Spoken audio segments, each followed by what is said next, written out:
आज के क्लास में हम कुछ important doctrines of Indian constitution देखेंगे। क्योंकि कॉन्स्टिट्यूशन का हर एग्ज़ाम में जुडिशरी हो, एपी हो या नेट हो, उसमें काफ़ी ज़्यादा वेटेज है और डॉक्ट्रिन से काफ़ी ज़्यादा सवाल पूछे जाते हैं। तो आज का टॉपिक हमारा डॉक्ट्रिन रहेगा। सबसे पहला डॉक्ट्रिन है वो है doctrine of Eclipse. Doctrine of eclipse का मतलब क्या होता है? Meaning, the doctrine of Eclipse means that a law which violets fundamental right is not totally void but becomes unenforceable as long as the conflict exists। Doctrine of eclipse का मतलब होता है कि ऐसा लॉ जो कि पूरे तरीके से क्या कर रहा है, फंडामेंटल राइट को वायलेट कर रहा है, तो वो लॉ क्या हो जाता है, पूरे तरीके से वॉइड नहीं होता है, बल्कि वो अनइन्फोर्सेबल हो जाता है। जब तक कि वो क्या है, वो जब तक उसमें कन्फ्लिक्ट है, जब तक वो इनकंसिस्टेंट है। तो हम ये कह सकते हैं, जब भी कोई पार्ट हमारे कॉन्स्टिट्यूशन से या फंडामेंटल राइट से इनकंसिस्टेंट है, तो वो इनवैलिड या डेड नहीं होता है। जब भी हम डॉक्ट्रिन ऑफ इक्लिप्स की बात करते हैं, तो हर वो प्रोविजन के ऊपर क्या होता है, एक परछाई आ जाती है, एक ओवरशैडो हो जाता है। कि हम क्यों ओवरशैडो होता है? क्योंकि वो फंडामेंटल राइट के साथ इनकंसिस्टेंट जा रहा है। और ये क्या होता है, इससे क्या होते हैं, प्रोविजंस होते हैं वो क्या होते हैं, डेड नहीं होते हैं पूरे तरीके से, वो पूरे तरीके से वॉइड नहीं होते हैं, बल्कि बस वो इनऑपरेटिव हो जाते हैं। और इस इनऑपरेटिव को ठीक करने के लिए, इस इनऑपरेटिव को खत्म करने के लिए क्या करना पड़ता है, तो हमें अमेंडमेंट्स करने होते हैं, जिससे कि ये क्या होता है, ये इनऑपरेटिव पार्ट जो है वो ऑपरेटिव हो सकता है। Once the constitutional conflict is removed, example, by amending the constitution, the eclipsed law revives and becomes enforceable again। जैसा कि मैंने बताया कि एक बार जब कन्फ्लिक्ट कॉन्स्टिट्यूशन कन्फ्लिक्ट है, जो इनकंसिस्टेंसी है, उसको रिमूव करने के लिए आप अमेंडमेंट कर देते हैं, तो वो लॉ क्या हो जाता है, फिर से ऑपरेटिव हो जाता है। तो इसे ही हम डॉक्ट्रिन ऑफ इक्लिप्स कहते हैं। डॉक्ट्रिन ऑफ इक्लिप्स का लीगल बेसिस जो है वो इंटरप्रेट किया गया है आर्टिकल 13 क्लॉज 1 और क्लॉज 2 ऑफ द कॉन्स्टिट्यूशन में, जिसमें कहा गया है, any law inconsistent with fundamental right is void to the extent of such inconsistency. कहने का मतलब है कि ऐसा कोई लॉ जो कि फंडामेंटल राइट से इनकंसिस्टेंट है, वो क्या हो जाएगा, वो उस इनकंसिस्टेंसी तक वॉइड हो जाएगा। इसका एक लीडिंग केस है, वो है Bhikaji Narayan Dhakras versus state of Madhya Pradesh AIR 1955। इस केस का फैक्ट ये था कि एक प्री कॉन्स्टिट्यूशनल लॉ था, मोटर व्हीकल एक्ट, जिसने स्टेट को मोनोपोली दिया था। और उसकी वजह से क्या हो रहा था, जब कॉन्स्टिट्यूशन फोर्स में आया 1950 के बाद, तो ये लॉ क्या हो गया, इनकंसिस्टेंट हो गया, क्योंकि ये article 19(1) clause G freedom of trade को क्या कर रहा था, वायलेट कर रहा था। तो कोर्ट ने क्या हेल्ड किया, कोर्ट ने हेल्ड किया कि ये लॉ पूरे तरीके से डेड नहीं है, बल्कि ये सिर्फ और सिर्फ इक्लिप्स्ड है। और इसे ठीक कैसे किया गया, तो इसे ठीक किया गया फर्स्ट कॉन्स्टिट्यूशन अमेंडमेंट ला करके इसे ठीक किया गया, और बाद में ये लॉ फिर से रिवाइव हो गया। तो डॉक्ट्रिन ऑफ इक्लिप्स क्या होता है, पूरे तरीके से इनवैलिड और डेड नहीं होता है, बल्कि वो सिर्फ और सिर्फ इक्लिप्स्ड कर जाता है। तो ये है पूरा कॉन्सेप्ट डॉक्ट्रिन ऑफ इक्लिप्स का। आगे बढ़ते हैं, दूसरा डॉक्ट्रिन है हमारा doctrine of severability.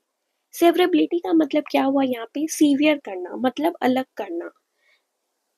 The doctrine of severability means that if a part of a law is unconstitutional, only that part is declared void, not the entire law, provided the remaining law can stand independently। Doctrine of severability का मतलब होता है कि कोई भी part law का अगर unconstitutional है, किससे, कॉन्स्टिट्यूशन से या फंडामेंटल राइट से, तो वो पार्ट क्या होगा, सिर्फ वही पार्ट वॉइड हो जाएगा, ना कि पूरा लॉ वॉइड हो जाएगा। बाकी जो पार्ट है वो इंडिपेंडेंटली स्टैंड आउट करेगा, लेकिन जो पार्ट इनवैलिड है वो वॉइड हो जाएगा, उसे सीवियर कर दिया जाएगा। ये है doctrine of severability. Doctrine of severability के कुछ इंपॉर्टेंट लैंडमार्क केस है। सबसे पहला लैंडमार्क केस है AK Gopalan versus state of Madras 1950। Supreme court ने हेल्ड किया that in case of inconsistency to the constitution, only the disputed provision of the act will be void and not the act entirely। इस case में supreme court ने कहा था, ये case जो था वो प्रिवेंटिव डिटेंशन के कुछ सेक्शंस थे, उससे रिलेटेड इनकंसिस्टेंसी के बाद प्रोविजन जो थी उससे रिलेटेड डिस्प्यूट थे। सुप्रीम कोर्ट ने कहा कि पूरा एक्ट जो है वो इनकंसिस्टेंट नहीं होगा, पूरा एक्ट इनऑपरेटिव नहीं होगा, सिर्फ वही पार्ट वॉइड हो जाएगा जो पार्ट क्या है, डिस्प्यूटेड है, जो पार्ट क्या है, इनकंसिस्टेंट है कॉन्स्टिट्यूशन से। दूसरा जो हमारा लैंडमार्क केस है वो है state of Bombay versus FN Balsara का केस 1951 में. 8 provisions of the Bombay Prohibition Act were declared invalid. The Supreme Court rules that the portion which was invalid to the extent of fundamental right was separable from the rest of the act. Supreme court ने कहा था इस case में 8 provisions तो थे Bombay prohibition act के, उन्हें declare किया गया इनवैलिड. सुप्रीम कोर्ट ने कहा कि जितना इनवैलिड पार्ट है to the extent of fundamental right उन्हें सेपरेट कर दिया जाए और बाकी जो एक्ट है, बाकी जो प्रोविजंस है वो स्टैंड आउट करेंगे. तो ये होता है हमारा डॉक्ट्रिन ऑफ सेवरेबिलिटी. आगे बढ़ते हैं. जो डॉक्ट्रिन हमने डिस्कस किया था डॉक्ट्रिन ऑफ इक्लिप्स और सेवरेबिलिटी, उसके एमसीक्यूज लगाते हैं. इससे क्या होगा, आपका रिवीजन भी हो जाएगा और आपको और क्लैरिटी भी मिल जाएगी. सबसे पहला क्वेश्चन है the doctrine of eclipse applies to. Option A है post constitutional law, option B है pre constitutional law, option C है इंटरनेशनल ट्रीटीज, ऑप्शन डी है कॉन्स्टिट्यूशनल अमेंडमेंट. तो डॉक्ट्रिन ऑफ इक्लिप्स हमने पढ़ा कि किस पे अप्लाई करता है, प्री कॉन्स्टिट्यूशनल लॉज पे. तो ऑप्शन क्या हो जाएगा, ऑप्शन नंबर बी.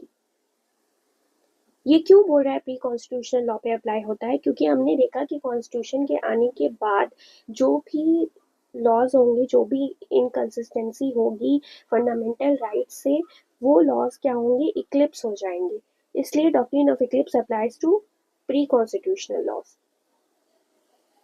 दूसरा हमारा क्वेश्चन है which case is the leading authority on the doctrine of eclipse. कौन सा लीडिंग केस है डॉक्ट्रिन ऑफ इक्लिप्स से रिलेटेड, पूछ रहा है. ऑप्शन ए है Minerva Mills versus union of India, option B है AK Gopalan versus state of Madras, option C है Bhikaji Narayan Dhakras versus state of MP, और ऑप्शन डी है हमारा Kesavananda Bharati versus state of Kerala. तो हमने पढ़ा था डॉक्ट्रिन ऑफ इक्लिप्स का लैंडमार्क केस जो है वो है Bhikaji Narayan Dhakras versus state of MP. तो option C will be the answer. Next हमारा क्वेश्चन है law that is inconsistent with fundamental right under the doctrine of eclipse is.